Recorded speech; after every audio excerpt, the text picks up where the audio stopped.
La crisi economica si fa sentire anche sulla beneficenza e quest'anno sono state meno che nelle 7 edizioni precedenti le persone che hanno partecipato a Sapore di Sale, la serata di gala al Carillon di Paraggi, organizzata dalla Fondazione per la ricerca sulla fibrosi cistica con il patrocinio, fra gli altri, della provincia di Genova. Poche ma buone, tuttavia, se alla fine della serata la delegazione genovese della Fondazione, presieduta da Sandra Garau, è riuscita a raccogliere ben 9.000 euro dalla cinquantina di persone presenti, attraverso l'iscrizione alla cena, l'asta benefica e la lotteria. C'è grande calore, c'è grande pathos e sentimento e tutti noi ne abbiamo bisogno. Ci occupiamo di gente e di bambini soprattutto che non stanno bene. Un po' di calore, qualche risata, un po' di sorriso farà bene a noi e soprattutto a loro. Merito del buon andamento della serata è stato in gran parte di Claudia Mattioli, l'infaticabile organizzatrice di questa 8ª edizione, come di tutte quelle precedenti, che ha ricevuto anche un riconoscimento per la sua abnegazione e il suo impegno. L'asta benefica, a cura della casa d'aste Van Nenes, ha messo in palio oggetti di grande valore, offerti gratuitamente da alcune aziende. Fra questi un caftano della linea Missioni Mare e un orologio IWC Pilot's Watch. Madrina della serata di gala, per il 2º anno, è stata la sempre bellissima Federica Moro. È con grande piacere, con grande onore che ho accettato anche quest'anno di partecipare.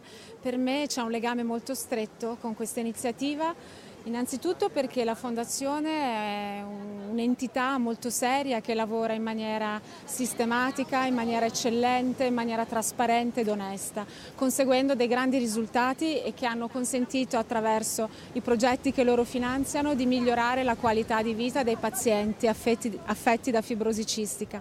E poi perché sono anche particolarmente legata a questa zona. La Liguria è nel mio cuore, la mia carriera è iniziata in Liguria. Federica Moro ha rivelato a Tabloid di frequentare e apprezzare il celebre locale di Paraggi, situato in una baia incantevole sulla strada fra Santa Margherita Ligure e Portofino, e di essere in generale molto legata alla Liguria. Prima di vincere Miss Italia nell'82, infatti, ottenne proprio nella nostra regione i suoi primi riconoscimenti nei concorsi di bellezza. Quest'anno, come già nel 2011, i fondi raccolti da Sapore di Sale saranno devoluti a favore di un progetto di ricerca chiamato Colture Primarie, di cui è responsabile Luis Gaglietta del Laboratorio di Genetica Molecolare dell'Istituto Gaslini di Genova e al quale collabora il professor Mazzei. È un progetto molto importante perché per sperimentare i farmaci come vogliamo fare noi bisogna appunto sperimentare su cellule che diano delle risposte, direi, certe.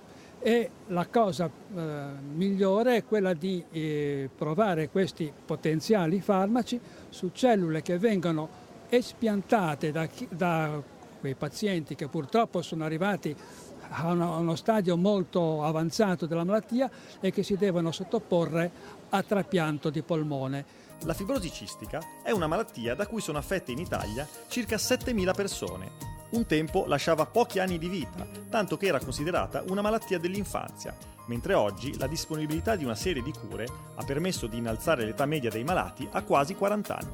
La ricerca su questa malattia è a un punto di svolta, in quanto proprio a gennaio è uscito sul mercato un primo farmaco che riesce a correggere il difetto di base della fibrosi cistica. Purtroppo questo farmaco è rivolto a una mutazione secondaria e che quindi può curare in Italia soltanto lo 0,5% dei pazienti, però è una prova di principio che una farmacoterapia per la fibrosi cistica è possibile.